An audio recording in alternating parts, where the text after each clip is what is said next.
Already Docker ഹബിൽ existing ആയിട്ടുള്ള images pull ചെയ്ത് കൊണ്ടുവന്ന് റൺ ചെയ്ത് കണ്ടെയ്നറൈസ് ആക്കി യൂസ് ചെയ്യുന്നത് എങ്ങനെയാണെന്ന് നമ്മൾ കഴിഞ്ഞ സെഷൻസിൽ നോക്കി മനസ്സിലാക്കി. അപ്പോൾ 1-2 എക്സാമ്പിൾ ഇമേജസ് നമ്മൾ നോക്കി. ഏറ്റവും സിമ്പിളായിട്ടുള്ള ഹലോ വേൾഡ് ഇമേജ് നമ്മൾ നോക്കി, അതുപോലെ റെഡിസിൻ്റെ ഇമേജ് നോക്കി. ഇതൊക്കെ റൺ ചെയ്യുന്നത് എങ്ങനെയാണെന്ന് നമ്മൾ നോക്കി മനസ്സിലാക്കി. അതുപോലെ എൻ്റെ ഒരു ഇമേജിൻ്റെ തന്നെ ഡിഫറെൻറ്റ് വെർഷൻസ് കണ്ടെയ്നറൈസ് ചെയ്യുമ്പോൾ എങ്ങനെയാണ് അത് അപ്പ് ചെയ്യുന്നതെന്നും അങ്ങനത്തെ കാര്യങ്ങൾ എക്സാമ്പിൾസൊക്കെ നമ്മൾ നോക്കി മനസ്സിലാക്കി. കണ്ടെയ്നറിനെ എങ്ങനെയാണ് നെയിം ചെയ്യുന്നതെന്നും അങ്ങനത്തെ കാര്യങ്ങളെല്ലാം നമ്മൾ മനസ്സിലാക്കി. അപ്പോൾ നമ്മൾ സിംഗിളായിട്ടുള്ള ഇമേജസാണ് നമ്മൾ റൺ ചെയ്ത് കണ്ടെയ്നർ ആക്കുന്നത് നോക്കി മനസ്സിലാക്കിയത്. പക്ഷേ ഒരു ആക്ച്വൽ ആപ്ലിക്കേഷൻ്റെ കേസ് എടുക്കുമ്പോൾ ഒറ്റ ഇമേജ് പലപ്പോഴും മതിയാവില്ല. അപ്പോൾ ഫോർ എക്സാമ്പിൾ പറഞ്ഞു കഴിഞ്ഞാൽ ഒരു വെബ് ബേസ്ഡ് ആപ്ലിക്കേഷൻ്റെ കേസ് എടുക്കുകയാണെങ്കിൽ അപ്പോൾ ഒരു ഫ്രണ്ട് എൻഡിൽ ഒരു കണ്ടെയ്നർ ആവശ്യമായിട്ട് വരും, അതുപോലെ ബാക്ക് എൻഡ് ഡേറ്റാബേസ് റൺ ചെയ്യുന്നതിന് മറ്റൊരു കണ്ടെയ്നറും ആവശ്യമായിട്ട് വരും. അപ്പോൾ അങ്ങനത്തെ കേസ് വരുമ്പോൾ multiple containers at A time നമുക്ക് റൺ ചെയ്യേണ്ടതായിട്ട് വരും, ആ ഒരു ഫുൾ ആപ്ലിക്കേഷൻ വർക്ക് ചെയ്യണമെങ്കിൽ കറക്റ്റായിട്ട്. അപ്പോൾ അങ്ങനത്തെ ഒരു ആപ്ലിക്കേഷൻ്റെ ഒരു സിമ്പിളായിട്ടുള്ളൊരു ആപ്ലിക്കേഷൻ്റെ എക്സാമ്പിളാണ് നമ്മൾ ഈ ഒരു സെഷനിൽ നോക്കി മനസ്സിലാക്കാൻ പോകുന്നത്. അപ്പോൾ അങ്ങനെ മൾട്ടിപ്പിൾ കണ്ടെയ്നേഴ്സ് എങ്ങനെ റൺ ചെയ്യാമെന്നും ഒരുപാട് മൾട്ടിപ്പിൾ കണ്ടെയ്നേഴ്സ് റൺ ചെയ്യും സെപ്പറേറ്റ് ആയിട്ട് റൺ ചെയ്യുമ്പോൾ ഉണ്ടാവുന്ന ബുദ്ധിമുട്ടുകൾ എങ്ങനെ നമുക്ക് ഒഴിവാക്കാമെന്നും ഉള്ളതിനൊരു തുടക്കമാണ് നമ്മുടെ ഇന്നത്തെ ഈ ഒരു സെഷൻ. അപ്പോൾ നമുക്ക് പ്രാക്ടിക്കൽ സെഷനിലേക്ക് കടക്കാം.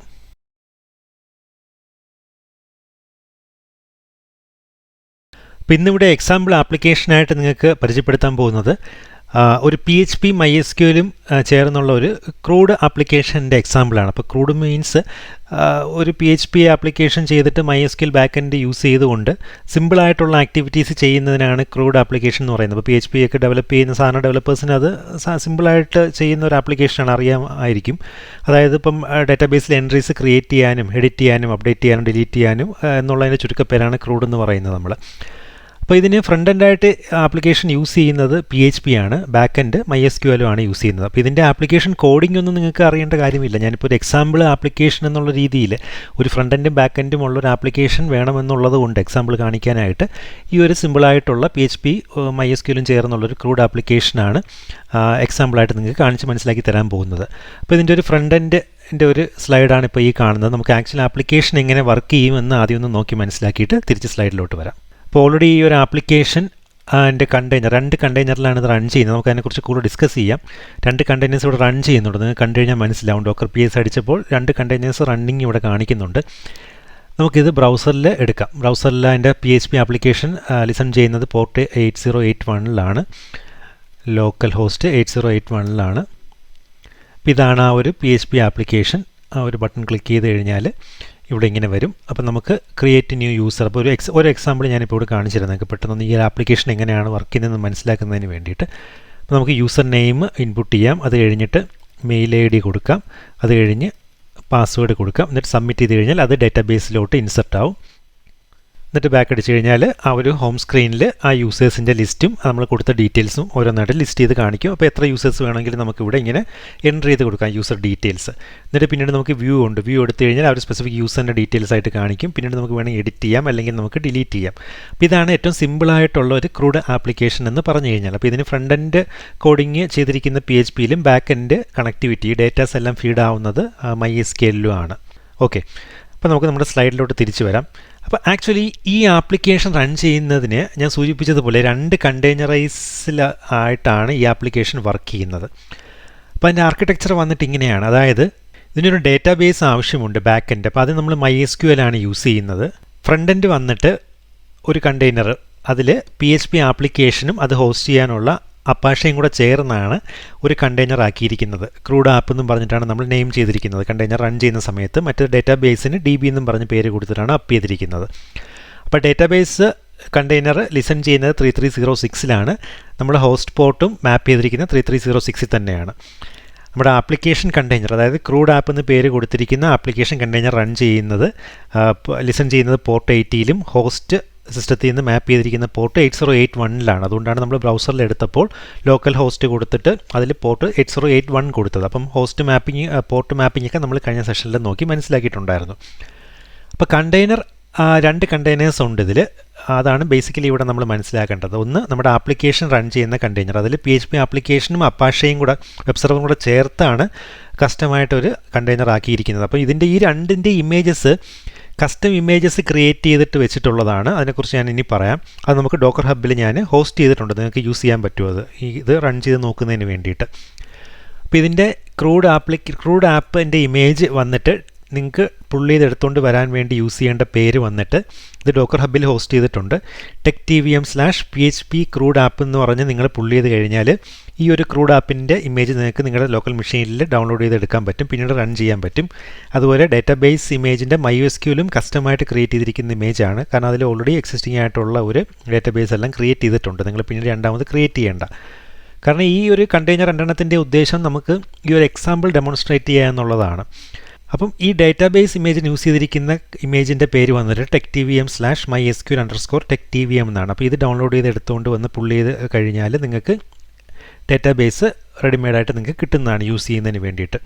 അപ്പോൾ ഈ രണ്ട് ആപ്ലിക്കേഷനും ഈ രണ്ട് കണ്ടെയ്നറും ഒരുമിച്ച് റൺ ചെയ്താൽ മാത്രമേ ഈ ഒരു ആപ്ലിക്കേഷൻ ഫുള്ളായിട്ട് വർക്ക് ചെയ്യുള്ളൂ. കാരണം ഫസ്റ്റ് ക്രൂഡ് ആപ്പ് എന്ന് പറഞ്ഞ കണ്ടെയ്നറിന് ഫ്രണ്ട് എൻഡ് ഹോസ്റ്റ് ചെയ്യും. റൺ ചെയ്ത് കഴിയുമ്പോൾ അത് അപ്പാഷയിൽ ഹോസ്റ്റായി നിങ്ങൾക്ക് ഫ്രണ്ട് എൻഡ് കാണാൻ പറ്റും. പക്ഷേ അതിൻ്റെ ബാക്ക് എൻഡ് കണക്ടിവിറ്റിക്ക് നമുക്ക് MySQLും കൂടെ അപ്പായിരിക്കണം. അപ്പോൾ ഇത് തമ്മിൽ രണ്ടും കൂടെ ഒരു നെറ്റ്വർക്കിൽ കണക്റ്റഡ് ആയിരുന്നാൽ മാത്രമേ തമ്മിൽ കമ്മ്യൂണിക്കേഷൻ നടക്കുകയുള്ളൂ. അപ്പോൾ കണ്ടെയ്നേഴ്സ് തമ്മിൽ ഒരു നെറ്റ്വർക്കിൽ റൺ ചെയ്യുന്ന സമയത്ത് ഒരു നെറ്റ്വർക്കിൽ കണക്ട് ചെയ്യാൻ വേണ്ടി നമ്മൾ സ്പെസിഫൈ ചെയ്തൊരു സ്വിച്ച് വെച്ചിട്ട് പറഞ്ഞു കൊടുക്കണം നമ്മൾ. അപ്പോൾ അത് വളരെ സിമ്പിളാണ്. നെറ്റ്വർക്കിൻ്റെ പേര് സെയിം നെറ്റ്വർക്കിലാക്കി പറഞ്ഞു കൊടുത്താൽ മതി. അത് നിങ്ങൾക്ക് സിൻടാക്സ് നെക്സ്റ്റ് പേജിൽ സ്ലൈഡ് കാണുമ്പോൾ നിങ്ങൾക്ക് കറക്റ്റായിട്ട് മനസ്സിലാവുന്നതായിരിക്കും. അപ്പോൾ ഈ രണ്ട് കണ്ടെയ്നേഴ്സ് നമ്മൾ സെയിം നെറ്റ്വർക്കിൽ റൺ ചെയ്യും. രണ്ടും അപ്പായി കഴിഞ്ഞ് കഴിഞ്ഞാൽ രണ്ടും തമ്മിൽ കണക്ഷൻ കിട്ടുന്നതായിരിക്കും. അപ്പോൾ ഇതെങ്ങനെയാണ് ഓരോ കണ്ടെയ്നേഴ്സും അപ്പ് ചെയ്യുന്നതെന്നുള്ളത് നമുക്കൊന്ന് നോക്കാം. ആദ്യം നമുക്കിതിൽ അപ്പ് ചെയ്യേണ്ടത് ഡേറ്റാബേസ് കണ്ടെയ്നറാണ്. കാരണം host application container, crude app application container first നമ്മൾ റൺ ചെയ്ത് കഴിഞ്ഞാൽ അത് ബാക്ക് എൻഡ് കണക്ടിവിറ്റിക്ക് നോക്കുമ്പോൾ ഡേറ്റാബേസ് ഇല്ലെങ്കിൽ DB എറർ കാണിക്കും. അത് വർക്ക് ചെയ്യും, പക്ഷേ DB എറർ കാണിക്കും. അപ്പോൾ ഏറ്റവും ബെസ്റ്റ് വേ ആദ്യം നമുക്ക് ഡേറ്റാബേസ് കണ്ടെയ്നർ അപ്പ് ചെയ്യുക എന്നുള്ളതാണ്, നിങ്ങൾ ഈ എക്സാമ്പിൾ ചെയ്ത് നോക്കുന്ന സമയത്ത്. അപ്പോൾ ഡേറ്റാബേസ് കണ്ടെയ്നർ നമുക്ക് അപ്പ് ചെയ്യുന്നതിന് വേണ്ടിയിട്ട് യൂസ് ചെയ്യേണ്ട ഇമേജിൻ്റെ പേര് techtvm/mysql_techtvm എന്നും പറഞ്ഞിട്ടാണ്. അപ്പോൾ നമുക്ക് ഒരു ഇമേജ് യൂസ് ചെയ്ത് കണ്ടെയ്നർ എങ്ങനെ റൺ ചെയ്യാമെന്നുള്ള എക്സാമ്പിളൊക്കെ നമ്മൾ മുമ്പ് നോക്കിയിട്ടുണ്ടായിരുന്നു. നമ്മൾ ഇതിലിപ്പോൾ ഓരോന്നും ഓരോ ലൈനായിട്ട് നിങ്ങൾക്ക് മനസ്സിലാവുന്നതിന് വേണ്ടി സെപ്പറേറ്റ് ചെയ്ത് എഴുതിയിട്ടുണ്ടെന്നുള്ളതേ ഉള്ളൂ. എല്ലാം നമ്മൾ മുമ്പ് ചെയ്ത പോലെ ഒറ്റ ലൈനിൽ തന്നെ കൊടുത്താൽ മതി. അങ്ങനെയാണെങ്കിൽ ബാക്ക്വേഡ് സ്ലാഷ് ഒഴിവാക്കിയിട്ട് ഒരുമിച്ച് ലൈനിൽ എഴുതി പോവാം. അപ്പോൾ നമുക്ക് അതിന് കൊടുക്കേണ്ട ഈ കണ്ടെയ്നർ അപ്പ് ചെയ്യുന്നതിന് വേണ്ടിയിട്ട് ഈ ഇമേജ് കണ്ടെയ്നറായിട്ട് അപ്പ് ചെയ്യുന്നതിന് വേണ്ടിയിട്ട് കൊടുക്കേണ്ട സിൻടാക്സ് കമാൻഡ് ഇതാണ്. അതായത് docker run -dp. നമുക്ക് ഡിറ്റാച്ച്ഡ് മോഡിൽ വർക്ക് ചെയ്യുന്നതിന് വേണ്ടിയിട്ട്, ഇതൊക്കെ നമ്മൾ ഓൾറെഡി കണ്ടതാണ്. അതുപോലെ പോർട്ട് മാപ്പിങ്ങിന് വേണ്ടിയാണ് P എന്ന് പറഞ്ഞ സ്വിച്ച് ഇവിടെ യൂസ് ചെയ്യുന്നത്. 3306 തന്നെയാണ് കണ്ടെയ്നർ ലിസൺ ചെയ്യുന്ന പോർട്ടും 3306 ആണ്. അപ്പോൾ അത് കഴിഞ്ഞിട്ട് ഈ ഒരു ബാക്ക്വേഡ് സ്ലാഷ് കൊടുക്കുക. അപ്പം നെക്സ്റ്റ് ലൈനിൽ പ്രോംപ്റ്റ് വരും. അതിൽ നമ്മുടെ കണ്ടെയ്നറിന് നമ്മൾ കൊടുക്കാൻ ഉദ്ദേശിക്കുന്ന പേര് കൊടുക്കുക. നിങ്ങൾക്ക് ഇഷ്ടമുള്ള പേര് കൊടുക്കാം. മനസ്സിലാവുന്നതിന് വേണ്ടിയിട്ട് ഞാൻ DB എന്നുള്ളതാണ് എക്സാമ്പിളിന് കൊടുത്തിരിക്കുന്നത്. അത് കഴിഞ്ഞിട്ട് നെക്സ്റ്റ് നമുക്ക് കൊടുക്കേണ്ടത്, ഞാൻ പറഞ്ഞു രണ്ട് കണ്ടെയ്നേഴ്സ് നമുക്ക് തമ്മിൽ കണക്ടിവിറ്റി വേണമെങ്കിൽ ഒരേ നെറ്റ്വർക്കിലായിരിക്കണം എന്നുള്ളത്. അപ്പോൾ ഡോക്കർ നെറ്റ്വർക്ക് എന്ന് പറഞ്ഞാൽ നിങ്ങൾക്ക് ഡോക്യുമെൻറ്റേഷനിൽ നോക്കിക്കഴിഞ്ഞാൽ അതിൻ്റെ കൂടുതൽ ഡീറ്റെയിൽസ് മനസ്സിലാവും. കൂടുതൽ അതിൽ ഹെഡേക്ക് എടുക്കേണ്ട കാര്യമില്ല. ഈ നെറ്റ്വർക്ക് എന്ന് പറഞ്ഞൊരു സ്വിച്ച് ഉപയോഗിച്ചിട്ട് ഒരു പേര്, ഇതാണ് ആപ്പ് നെറ്റ്വർക്ക് എന്നുള്ളൊരു പേരാണ്. നമുക്ക് ഇഷ്ടമുള്ള പേര് അതിൽ കൊടുക്കാം. ഞാനിപ്പോൾ എക്സാമ്പിളിന് ആപ്പ് നെറ്റ്വർക്ക് എന്ന് പറഞ്ഞ് ഇവിടെ കൊടുത്തിട്ടുണ്ടെന്നുള്ളതേ ഉള്ളൂ. അപ്പം രണ്ട് കണ്ടെയ്നർ നമ്മൾ ചെയ്യുമ്പോഴും ഇത് സെയിം തന്നെ ആയിരിക്കണം, ഈ നെറ്റ്വർക്കിൻ്റെ പേര് കൊടുക്കുന്നത്, അത്രയേ ഉള്ളൂ. രണ്ട് പേരായി കഴിഞ്ഞാൽ രണ്ട് നെറ്റ്വർക്കിൽ റണ്ണാവും, തമ്മിൽ കണക്ടിവിറ്റി കിട്ടുകയില്ല പിന്നീട്. അത് കഴിഞ്ഞിട്ട് നമുക്ക് അടുത്തത് ഇതൊരു എൻവയോൺമെൻറ്റ് വേരിയബിളാണ്. അതായത് ഈ പറഞ്ഞ MySQL നമ്മൾ MySQL കണ്ടെയ്നറിൽ പാസ് ചെയ്ത് കൊടുക്കേണ്ട എൻവയോൺമെൻറ്റ് വേരിയബിളാണ്.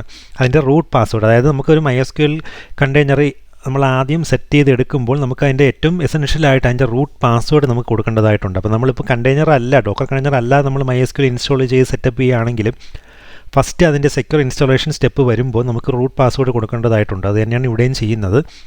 MySQLൻ്റെ റൂട്ട് പാസ്വേഡ് നമുക്കൊരു എൻവയോൺമെൻറ്റ് വേരിയബിളായിട്ട് പാസ് ചെയ്ത് കൊടുക്കേണ്ടത് എപ്പോഴുമാണ് നമ്മൾ -e എന്നും പറഞ്ഞ് കൊടുത്തിട്ട് പിന്നീട് ആ എൻവയോൺമെൻറ്റ് വേരിയബിൾ എന്താണെന്ന് വെച്ച് കഴിഞ്ഞാൽ അതും അതിൻ്റെ വാല്യൂവും കൊടുക്കും. അപ്പോൾ ഇവിടെ നമുക്ക് MySQL റൂട്ട് പാസ്വേഡ്, അപ്പോൾ ഈ MySQL റൂട്ട് പാസ്വേഡ് എന്നുള്ളത് ക്യാപിറ്റൽ ലെറ്ററിൽ ഇട്ടിരിക്കുന്നത് ഡിഫോൾട്ട് MySQL ഇമേജിൻ്റെ സിൻടാക്സിൽ കൂടെ കൊടുത്തിരിക്കുന്നതാണ്. അപ്പോൾ അതിന് ചേഞ്ച് വരുത്തി കഴിഞ്ഞാൽ വർക്ക് ചെയ്യില്ല. അപ്പോൾ ഇത് അതുപോലെ തന്നെ കൊടുക്കുക. ഈക്വൽ സിംഗിൾ കോട്ട്സിനകത്ത് നിങ്ങൾ കൊടുക്കാൻ ഉദ്ദേശിക്കുന്ന പാസ്വേഡ് ഏതാണോ അത് തന്നെ കൊടുക്കുക. പക്ഷേ ഇവിടെ ഇത് തന്നെ കൊടുക്കണം, കാരണം ആ സെയിം തന്നെയാണ് നമ്മൾ ബൈ ഡിഫോൾട്ടായിട്ട് ആപ്ലിക്കേഷൻ കണ്ടെയ്നറിലും കൊടുത്തിരിക്കുന്നത്. അല്ലെങ്കിൽ നിങ്ങൾ അവിടെ ചെയ്യുമ്പോൾ അത് അവിടെ മാറ്റി കൊടുത്താലും മതി. എന്തായാലും ഇതിപ്പോൾ എക്സാമ്പിളായിട്ട് ഞാനിപ്പോൾ ഈ ഒരു എക്സാമ്പിൾ പാസ്വേഡാണ് ഇവിടെ കൊടുത്തിരിക്കുന്നത്. അത് കഴിഞ്ഞ് അടുത്തത് കൊടുക്കേണ്ടത് ഈ കണ്ടെയ്നറിൻ്റെ ഇമേജ്. അതാണ് ഞാൻ പറഞ്ഞത്. ഇത് ഓൾറെഡി ഞാനൊരു കസ്റ്റം ഇമേജ്, ഡാറ്റാബേസിൻ്റെ ഇമേജ്, MySQL ഡാറ്റാബേസിൻ്റെ തന്നെ ഇമേജ് കസ്റ്റമൈസ് ചെയ്തിട്ട് ഡോക്കർ ഹബിൽ ഹോസ്റ്റ് ചെയ്തിട്ടുണ്ട്. അപ്പോൾ അത് നിങ്ങൾക്ക് ഡൗൺലോഡ് ചെയ്യുന്നതിന് വേണ്ടിയിട്ട് ഇതേ സെയിം ഇത് തന്നെ യൂസ് ചെയ്യണം. TechTVM MySQL_TechTVM എന്ന് പറഞ്ഞിട്ട്. അല്ലാതെ നോർമലി ഉള്ള MySQL കണ്ടെയ്നർ യൂസ് ചെയ്ത് കഴിഞ്ഞാൽ നിങ്ങൾക്ക് ഈ ഒരു എക്സാമ്പിൾ ചെയ്യാൻ പറ്റില്ല, പെട്ടെന്ന് ചെയ്യാൻ പറ്റില്ല. അത് കഴിഞ്ഞിട്ട് നിങ്ങൾക്ക് ഒരു സ്വിച്ചും കൂടെ നിങ്ങൾക്ക് കൊടുക്കണം, ഇതിൽ പാസ് ചെയ്യണം. അതായത് ഈ MySQLന് default authentication method MySQL native password ആണെന്നുള്ളത് നിങ്ങളിവിടെ പാസ് ചെയ്ത് കൊടുക്കണം. അപ്പോൾ ഇത്രയും കമാൻഡാണ് നിങ്ങൾ കൊടുക്കേണ്ടത് ഫസ്റ്റ് കണ്ടെയ്നർ, അതായത് ഡാറ്റാബേസ് കണ്ടെയ്നർ അപ്പ് ചെയ്തെടുത്ത് റണ്ണിങ് സ്റ്റേറ്റിൽ ആക്കുന്നതിന് വേണ്ടിയിട്ട്. നമുക്കിത് എക്സാമ്പിൾ ചെയ്യുമ്പോൾ നമുക്ക് കുറച്ചൊരു ഐഡിയ കിട്ടും. നെക്സ്റ്റ് ഇനി ക്രൂഡ് ആപ്പ്, നമ്മുടെ PHP ആപ്ലിക്കേഷനും അപ്പാഷയും കൂടെ ഒരുമിച്ചുള്ള കണ്ടെയ്നർ അപ്പ് ചെയ്യുന്നതിന് വേണ്ടിയിട്ടുള്ള സിൻടാക്സ് ഇതാണ്. അവിടെ നമ്മൾ യൂസ് ചെയ്യുന്ന ഇമേജ് TechTVM/PHP-crude-app എന്ന് പറഞ്ഞൊരു ഇമേജാണ്. ഇത് സെയിം, ഈ പേര് തെറ്റിപ്പോകാതെ ഇത് തന്നെ ഡൗൺലോഡ് ചെയ്തുകൊണ്ട് എടുക്കുക. അത് കഴിഞ്ഞിട്ട് നിങ്ങൾ ഓൾറെഡി ആദ്യം ഡൗൺലോഡ് പുൾ ചെയ്ത് വെക്കണമെന്നില്ല. നിങ്ങൾ റൺ ചെയ്യുമ്പോൾ ഓൾറെഡി ആ ഒരു ഇമേജ് സിസ്റ്റത്തിൽ ഇല്ലെങ്കിൽ അപ്പോൾ ഡൗൺലോഡ് ചെയ്തെടുത്തുകൊണ്ട് വന്നിട്ട് റൺ ആയിക്കോളും. അപ്പോൾ ഇതിൽ ഡോക്കർ റണ്ണ് പോർട്ടൊക്കെ പറഞ്ഞു കൊടുത്തു, നെയിം കൊടുത്തു, ക്രൂഡ് ആപ്പ് എന്ന് പറഞ്ഞിട്ട് നെയിം കൊടുത്തു. അത് കഴിഞ്ഞിട്ട് കണ്ടില്ലേ ഇവിടെ നെറ്റ്വർക്ക് നെയിം മറ്റേ നമ്മൾ മുമ്പ് DBക്ക് കൊടുത്ത അതേ നെറ്റ്വർക്ക് നെയിം അത് സെയിം തന്നെ ആയിരിക്കണം, അത് മാറിപ്പോകരുത്. അത് കഴിഞ്ഞ് നമുക്കിവിടെ 4 എൻവയോൺമെൻറ്റ് വേരിയബിൾസ് ഇവിടെ പാസ് ചെയ്ത് കൊടുക്കുന്നുണ്ട് ഈ ഒരു PHP ആപ്ലിക്കേഷന്. അതായത് നമ്മുടെ ഡേറ്റാബേസിൻ്റെ ഹോസ്റ്റ്, ഡേറ്റാബേസ് അതായത് ഡേറ്റാബേസുമായിട്ട് കണക്ഷന് വേണ്ടിയിട്ട്. അപ്പം ആ DB എന്ന് പറഞ്ഞ നമ്മുടെ കണ്ടെയ്നറിൽ ഉള്ള 3306 പോർട്ടാണ് ലിസണിങ് ഡേറ്റാബേസിൻ്റെ. അപ്പോൾ അത് ഇങ്ങനെയാണ് കൊടുക്കേണ്ടത്. അത് കഴിഞ്ഞിട്ട് ഡേറ്റാബേസ് യൂസർ റൂട്ട് തന്നെയാണ് നമ്മൾ ഡേറ്റാബേസിൻ്റെ റൂട്ടിന് കൊടുത്ത പാസ്വേഡ് അതേ സെയിം പാസ്വേഡ് തന്നെ നമ്മളിവിടെ PHP ആപ്ലിക്കേഷന് പറഞ്ഞു കൊടുക്കണം, എന്നാലേ കണക്ടിവിറ്റി കറക്റ്റായിട്ട് നടക്കുകയുള്ളൂ. അതുപോലെ നമ്മൾ MySQL ഡേറ്റാബേസിൻ്റെ നെയിം വന്നിട്ട് PHP ക്രൂഡ് എന്നുള്ളതാണ്. അത് ഓൾറെഡി ആ MySQL ഡേറ്റാബേസിൻ്റെ കസ്റ്റം ഇമേജ് ക്രിയേറ്റ് ചെയ്തപ്പോൾ അതിനകത്തൊരു ഡേറ്റാബേസും കൂടെ ക്രിയേറ്റ് ചെയ്തിട്ടുണ്ട്. ആ ഡേറ്റാബേസിൻ്റെ പേര് PHP_crude എന്നാണ്. അപ്പോൾ അത് ഇത് തന്നെ കൊടുക്കണം, എന്നാലേ വർക്ക് ചെയ്യുള്ളൂ. അല്ലെങ്കിൽ നിങ്ങൾ ആദ്യം PHP ഡേറ്റാബേസ് അപ്പ് ചെയ്ത ശേഷം അവിടെ വീണ്ടും രണ്ടാമതൊരു കണ്ടെയ്നർ ക്രിയേറ്റ് ചെയ്തിട്ട് ആ പേര് ഇവിടെ മാറ്റി കൊടുക്കേണ്ടതായിട്ട് വരും. അപ്പോൾ അത്രയും കോംപ്ലക്സിറ്റി ആയിട്ട് ഇപ്പോൾ പോകണ്ട, നിങ്ങൾക്ക് ഈ സെയിം പേര് തന്നെ യൂസ് ചെയ്ത് കഴിഞ്ഞാൽ ഇത് വർക്ക് ചെയ്യുന്നതായിരിക്കും. അത് കഴിഞ്ഞിട്ട് ഈ ഇമേജ് യൂസ് ചെയ്യേണ്ട ഇമേജിൻ്റെ പേര് ഞാൻ ആദ്യം പറഞ്ഞതുപോലെ TechTVM/PHP-crude-app എന്ന് പറഞ്ഞ് എടുക്കുക. ഇത് ഡോക്കർ ഹബിൽ ഹോസ്റ്റ് ചെയ്തിരിക്കുന്ന, ഞാൻ പുഷ് ചെയ്തിരിക്കുന്ന കസ്റ്റമൈസ്ഡ് ആയിട്ടുള്ള ഈ ഒരു കണ്ടെയ്നറിൻ്റെ ഇമേജാണ്. അപ്പോൾ ഇത് തന്നെ യൂസ് ചെയ്യുക. അപ്പോൾ നമുക്കിനി ഈ പറഞ്ഞ ഈ 2 സ്റ്റെപ്സും നമുക്ക് ആക്ച്വലി എങ്ങനെ ഇത് നമ്മുടെ ഡോക്കറിൽ കൊടുത്തിട്ട് ഇതെങ്ങനെയാണ് ഈ ഒരു കണ്ടെയ്നർ രണ്ടും അപ്പ് ചെയ്തെടുത്ത് ആ ഒരു ആപ്ലിക്കേഷൻ റണ്ണിങ് സ്റ്റേറ്റിലാക്കുക എന്നുള്ളത് ഞാനൊന്ന് പറഞ്ഞുതരാം.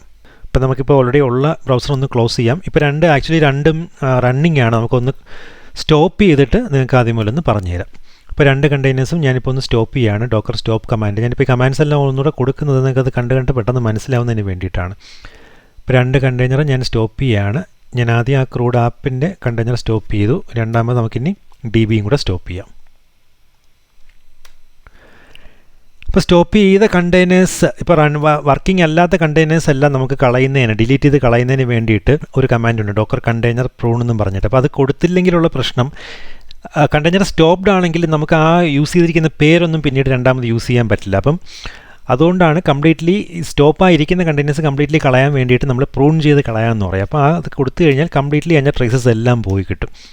ഓക്കെ, അപ്പോൾ നമുക്കിനി കംപ്ലീറ്റ് പോയി. ഇപ്പോൾ ഡോക്കർ PS -A എടുത്തു കഴിഞ്ഞാലും അവിടെ ഒന്നുമില്ല, കംപ്ലീറ്റ് അതിൻ്റെ ട്രേസസ് എല്ലാം പോയി. അപ്പം നമുക്ക് ഡോക്കർ ഇമേജസ് ഒന്നുകൂടെ ഒന്ന് ചെക്ക് ചെയ്യാം.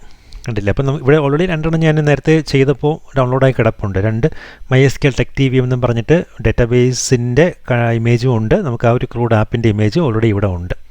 അപ്പോൾ നമുക്കിനി ഫസ്റ്റ് ആ ഡേറ്റാബേസ് കണ്ടെയ്നർ അപ്പ് ചെയ്യാം. അപ്പോൾ അതിന് വേണ്ടിയിട്ട് കൊടുക്കേണ്ട കമാൻഡ് ഞാൻ ആദ്യം പറഞ്ഞതുപോലെ ഡോക്കർ റൺ -dp പോർട്ട് 3306, അതിൽ 3306 തന്നെയാണ്. ഇങ്ങനെ ഒരു ബാക്ക്വേർഡ് സ്ലാഷ് കൊടുക്കുക. എന്നിട്ട് എൻ്റർ ചെയ്യുമ്പോൾ നെക്സ്റ്റ് ലൈൻ നിങ്ങൾക്ക് കിട്ടും. അവിടെ നമുക്ക് ഇനി ഓരോന്നായിട്ട് കൊടുക്കാം. നമുക്ക് നെയിം കൊടുക്കാം. ആദ്യം ഡേറ്റാബേസ് എന്ന് പറഞ്ഞിട്ട് DB എന്ന് പറഞ്ഞ നെയിം കൊടുത്തു. അതൊക്കെ നിങ്ങൾക്ക് ഇഷ്ടമുള്ളത് കൊടുക്കാം. പക്ഷേ നമുക്ക് എളുപ്പം ഓർത്തിരിക്കുന്നത് കൊടുത്തു കഴിഞ്ഞാൽ പിന്നീട് അത് കാണും, പെട്ടെന്ന് മനസ്സിലാവും. നെറ്റ്വർക്കിൻ്റെ പേര് കൊടുത്തു. അത് കഴിഞ്ഞ് ഇനി ഒരു എൻവയോൺമെൻറ്റ് വേരിയബിൾ കൊടുക്കുകയാണ്, അതായത് ഈ ഡാറ്റാബേസിൻ്റെ റൂട്ട് പാസ്വേഡ് കൊടുക്കുകയാണ്. അത് കൊടുത്തു. അടുത്തത് ഇതിൻ്റെ ഇമേജ് കൊടുക്കുകയാണ്. ആ ഇമേജ് ഈ സെയിം തന്നെ യൂസ് ചെയ്യണം, കാരണം അത് ഡോക്കർ ഹബിൽ നിന്ന് എടുക്കുന്ന ഇമേജാണ്. ഇപ്പോൾ ഓൾറെഡി സിസ്റ്റത്തിൽ ഇവിടെ ഉണ്ട്, നിങ്ങൾക്കത് ഉണ്ടായിരിക്കില്ല. അപ്പം ഇത് സെയിം തന്നെ കൊടുക്കുക. അത് കഴിഞ്ഞിട്ട് ആ MySQL പാസ്വേഡ് ഓതൻറ്റിക്കേഷനുള്ള പ്ലഗിൻ ഏതാണെന്നുള്ളത് പറഞ്ഞു കൊടുക്കുന്ന ആ ഒരു ലൈനും കൂടെ കൊടുക്കുക, കമാൻഡും കൂടെ കൊടുക്കുക. അപ്പോൾ ഇത്രയും കൊടുത്തു കഴിഞ്ഞപ്പോൾ ആ ഒരു കണ്ടെയ്നർ റണ്ണായി. നിങ്ങൾക്കത് കാണണമെങ്കിൽ ഡോക്കർ PS അടിച്ച് നോക്കിക്കഴിഞ്ഞാൽ മതി. കണ്ടില്ലേ? ഇപ്പോൾ ആ ഒരു കണ്ടെയ്നർ അപ്പായി. ഇനി നമുക്ക് അടുത്തത് ക്രൂഡ് ആപ്പിൻ്റെ ആ ഒരു ആപ്ലിക്കേഷൻ്റെ കണ്ടെയ്നറും കൂടെ നമുക്ക് റൺ ചെയ്യിപ്പിക്കാം. അപ്പോൾ അതിന് വേണ്ടിയിട്ട് ഞാനൊന്ന് ക്ലിയർ ചെയ്യാം. ഡോക്കർ ഇമേജസ് ഒന്നുകൂടെ എടുത്ത് വയ്ക്കാം. അപ്പോൾ അതിന് വേണ്ടിയിട്ട് ഡോക്കർ റണ്ണ് -dp, നമ്മൾ ഓൾറെഡി സ്ലൈഡിൽ കണ്ട സെയിം കമാൻഡ് തന്നെയാണ് കൊടുക്കേണ്ടത്. 80 കൊടുത്തു / അത് കഴിഞ്ഞിട്ട് നമുക്കതിനും ഒരു കണ്ടെയ്നറിന് പേര് കൊടുക്കാം. നമുക്ക് ക്രൂഡ് ആപ്പ് എന്നും പറഞ്ഞിട്ട് കൊടുക്കാം. ഇവിടെ കൊടുക്കുമ്പോൾ നെറ്റ്വർക്ക് നമ്മൾ മുമ്പ് DBക്ക് കൊടുത്ത സെയിം നെറ്റ്വർക്ക് തന്നെ കൊടുക്കണം. അത് മാറിപ്പോയി കഴിഞ്ഞാൽ ഇത് രണ്ടും തമ്മിൽ കണക്ടിവിറ്റി കിട്ടില്ല. അപ്പം ഈ ആപ്ലിക്കേഷൻ അപ്പ് ചെയ്യുന്ന സമയത്ത് DB കണക്ഷൻ ഫെയിൽഡ് എന്ന് പറഞ്ഞ് കാണിക്കും, അങ്ങനെ എന്തെങ്കിലുമൊക്കെ പ്രശ്നം വന്നു കഴിഞ്ഞാൽ. അത് കഴിഞ്ഞിട്ട് ഇനി 4 എൻവയോൺമെൻറ്റ് വേരിയബിൾസ്. ആദ്യം ഡാറ്റാബേസിൻ്റെ പോർട്ട്, ഇവിടെ നിന്ന് അങ്ങോട്ട് കണക്ട് ചെയ്യാനുള്ള പോർട്ട് പറഞ്ഞു കൊടുക്കുക കറക്റ്റായിട്ട്. അത് കഴിഞ്ഞിട്ട് ഇതൊക്കെ നിങ്ങൾക്ക് ഓരോ വാല്യൂസ് മാനിപ്പുലേറ്റ് ചെയ്ത് നിങ്ങൾക്ക് എക്സ്പെരിമെൻറ്റ് ചെയ്ത് നോക്കാവുന്നതാണ്. അപ്പോൾ കറക്റ്റായിട്ടൊരു ഐഡിയ കിട്ടും. അത് കഴിഞ്ഞ് യൂസർ റൂട്ടായിട്ട് തന്നെയാണ് നമ്മൾ കണക്ട് ചെയ്തിരിക്കുന്നത്, മറ്റ് യൂസേഴ്സ് ഒന്നും ക്രിയേറ്റ് ചെയ്തിട്ടില്ല ഡാറ്റാബേസിൽ. അത് കഴിഞ്ഞിട്ട് നമുക്ക് ഇനി വേണ്ടത് ആ ഒരു പാസ്വേഡ്, ഓൾറെഡി നമുക്ക് ആ ഡാറ്റാബേസിലുള്ള റൂട്ട് പാസ്വേഡ് പറഞ്ഞു കൊടുക്കണം. പിന്നെ ഉള്ളത് നമ്മുടെ ഡാറ്റാബേസിൻ്റെ നെയിമും ഇതിൻ്റെ ഇമേജും കൂടെ പറഞ്ഞു കൊടുക്കുക. ഓക്കെ, അപ്പോൾ ഇത്ര ആയപ്പോൾ ഇപ്പോൾ ഈ ഒരു കണ്ടെയ്നറും അപ്പായി. നമുക്ക് നോക്കിക്കഴിഞ്ഞാൽ മനസ്സിലാവും 2 കണ്ടെയ്നേഴ്സും അപ്പാണ്. ഇനി നമുക്ക് ബ്രൗസർ എടുത്ത് നോക്കിക്കഴിഞ്ഞാൽ ലോക്കൽ ഹോസ്റ്റ് നമുക്കൊന്ന് നോക്കാം. ലോക്കൽ ഹോസ്റ്റ് 8081 കണ്ടില്ലേ, ഇത് വീണ്ടും അപ്പായി വന്നു. നമുക്ക് വീണ്ടും ഒരു ജസ്റ്റ് ഒന്ന് യൂസർ ഒന്ന് ക്രിയേറ്റ് ചെയ്ത് നോക്കാം. സാം എന്ന് കൊടുക്കാം. sam@techtrivandrum.com പാസ്വേഡ് കൊടുത്തു, സബ്മിറ്റ് ചെയ്തു. ഓക്കെ, ഇതാണ് ഈ ഒരു ആപ്ലിക്കേഷൻ എന്ന് പറഞ്ഞു കഴിഞ്ഞാൽ. നമുക്ക് യൂസേഴ്സും അതിൻ്റെ ഡീറ്റെയിൽസ് എല്ലാം ക്രിയേറ്റ് ചെയ്യാം. എത്ര യൂസേഴ്സ് വേണമെങ്കിലും ഇവിടെ ക്രിയേറ്റ് ചെയ്യാം. അപ്പോൾ അത് ബാക്ക് എൻഡ് MySQL-ലാണ് അത് സ്റ്റോർ ആവുന്നത്. ഓക്കെ, അപ്പോൾ ഇങ്ങനെയാണ് നമുക്ക് 2 സെപ്പറേറ്റ് കണ്ടെയ്നേഴ്സൊക്കെ ഉള്ള, 2ഓ അതിൽ കൂടുതലോ ഉള്ള എത്ര കണ്ടെയ്നേഴ്സ് ഉള്ള ആപ്ലിക്കേഷൻ ആണെങ്കിലും നമുക്കിങ്ങനെ സെപ്പറേറ്റ് ആയിട്ട് ഇമേജസ് പുൾ ചെയ്തുകൊണ്ട് വന്നിട്ട് ഇങ്ങനെ കണക്ട് ചെയ്ത് നമുക്ക് ക്രിയേറ്റ് ചെയ്തിട്ട് യൂസ് ചെയ്യാൻ പറ്റും. അപ്പോൾ നമുക്ക് ഇതുപോലെ 2 കണ്ടെയ്നേഴ്സ്, ഇപ്പോൾ നമ്മൾ സെപ്പറേറ്റ് ആണ് നമ്മൾ കണ്ടെയ്നേഴ്സ് എല്ലാം ഇങ്ങനെ റൺ ചെയ്തത്. അപ്പോൾ ഇതുപോലെ ഒരുപാട് മൾട്ടിപ്പിൾ കണ്ടെയ്നേഴ്സ് ഉള്ള ഒരു ആപ്ലിക്കേഷൻ്റെ ഒരു കേസ് നിങ്ങൾ അസ്യൂം ചെയ്യുക. അപ്പോൾ നമുക്ക് സെപ്പറേറ്റ് ആയിട്ട് നമുക്കിങ്ങനെ ഓരോ കണ്ടെയ്നേഴ്സായിട്ട് കമാൻഡ് ലൈനിൽ കമാൻഡ്സ് കൊടുത്തിട്ട് അപ്പ് ചെയ്ത് എടുത്തു കഴിഞ്ഞാൽ നമുക്കത് മാനേജ് ചെയ്യുന്നതിനൊക്കെ വളരെ പാടാണ്. ഓരോ കണ്ടെയ്നേഴ്സായിട്ട് നമുക്ക് സെപ്പറേറ്റ് ആയിട്ട് ഇങ്ങനെ റൺ ചെയ്യേണ്ടി വരും. ഒന്ന് സ്റ്റോപ്പ് ചെയ്യണമെങ്കിൽ ഇങ്ങനെ സെപ്പറേറ്റ്, ഇപ്പം ഏത് കണ്ടെയ്നറാണ് സ്റ്റോപ്പ് ചെയ്യേണ്ടത് നോക്കിക്കണ്ട് സ്റ്റോപ്പ് ചെയ്യേണ്ടി വരും. പെട്ടെന്ന് ആ ആപ്ലിക്കേഷൻ ഒറ്റയടിക്കൊന്നും ഡൗൺ ചെയ്യാൻ പറ്റില്ല, പെട്ടെന്ന് സ്റ്റാർട്ട് ചെയ്യാൻ പറ്റില്ല. അപ്പോൾ നമുക്ക് ആ ഒരു ആപ്ലിക്കേഷൻ, മൾട്ടി കണ്ടെയ്നേഴ്സ് ഉള്ള ആപ്ലിക്കേഷൻ ഇങ്ങനെ സെപ്പറേറ്റ് ആയിട്ട് കണ്ടെയ്നേഴ്സ് നമ്മൾ റൺ ചെയ്യുകയൊക്കെ ചെയ്ത് കഴിഞ്ഞാൽ മാനേജ് ചെയ്യാൻ വളരെ പാടാണ്. അപ്പോൾ ഇതിപ്പോൾ 1-2 കണ്ടെയ്നേഴ്സ് ഉള്ളൊരു ആപ്ലിക്കേഷനാണ് ഇപ്പോൾ പെട്ടെന്ന് കണ്ടപ്പോൾ നിങ്ങൾക്ക് വളരെ ബുദ്ധിമുട്ടില്ല എന്ന് തോന്നിക്കാണും. പക്ഷേ ഇതുപോലെ മൾട്ടിപ്പിൾ കണ്ടെയ്നേഴ്സ് ഉള്ള ആപ്ലിക്കേഷനൊക്കെ വരികയാണെങ്കിൽ ഈ ഒരു മെത്തേഡ് നമ്മൾ ഫോളോ ചെയ്ത് കഴിഞ്ഞാൽ ആപ്ലിക്കേഷൻ മാനേജ് ചെയ്യുന്നതിന് വളരെ ബുദ്ധിമുട്ടായിട്ട് വരും. അപ്പം അതിനൊരു പരിഹാരം എന്നുള്ള രീതിയിലാണ് നമ്മൾ ഡോക്കർ കമ്പോസ് എന്ന് പറഞ്ഞൊരു കോൺസെപ്റ്റ് കൊണ്ടുവന്നിരിക്കുന്നത്. അപ്പോൾ ഈ ഡോക്കർ കമ്പോസ് എന്താണ്, അത് എങ്ങനെയാണ് വർക്ക് ചെയ്യുന്നത് എന്നുള്ള കാര്യങ്ങളൊക്കെ നമുക്ക് നെക്സ്റ്റ് ഒരു സെഷനിൽ നോക്കി മനസ്സിലാക്കാം.